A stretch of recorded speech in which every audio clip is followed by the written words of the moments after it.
Welcome to Ghost Storybook, the best collection of true ghost stories. Today's story is Haunted House. I have had too many experiences with the paranormal. I lived in Edmonton with my 5 children. I was constantly moving from place to place because they were deemed condemned, so my landlord, whom I never met, kept getting the staff to move us.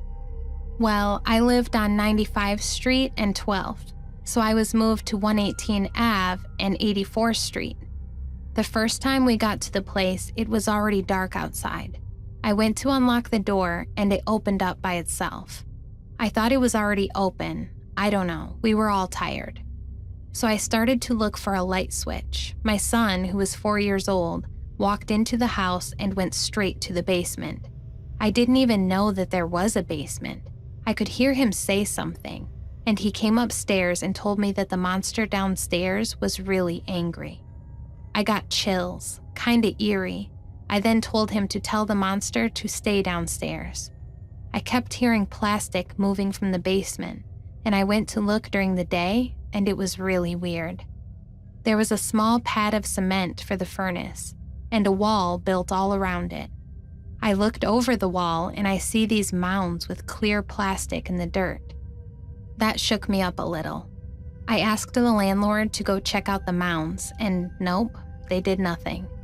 So I was going to move into a different place, and the next place was worse. Instantly I felt presence. So we stayed at the house. I started hearing somebody singing, and I don't know how, but I communicated with the spirit that was singing.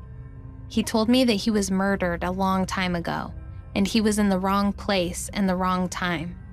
He was young, like 23 or so. He sang 3 Little Birds. Then he said that he wasn't the only one down there. Another man, whom was really violent and killed people, was decapitated to the torso. That was the monster my son had seen. I put my children into care because I didn't want them to be there. It wasn't good. The junkies that were in the alley, etc., would leave dirty needles and used condoms, paraphernalia. Well, I had a few of them break into my house, and the funny thing was they ran so fast out the door because they said they seen something evil that scared them. The young man was watching over me and chased people away that had bad intentions or thoughts. One day, I sat down at my table and made a pot of tea. Just seconds after, a black man walked in the door and we began talking about the history of the house.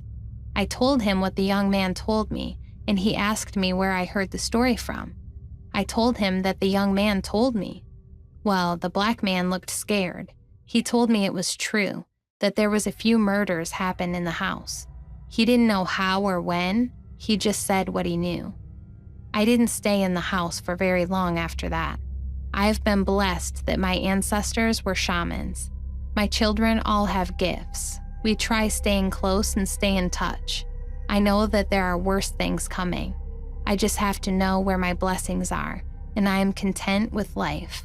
I have many experiences with spirits. Thank you for listening. Subscribe us for more stories.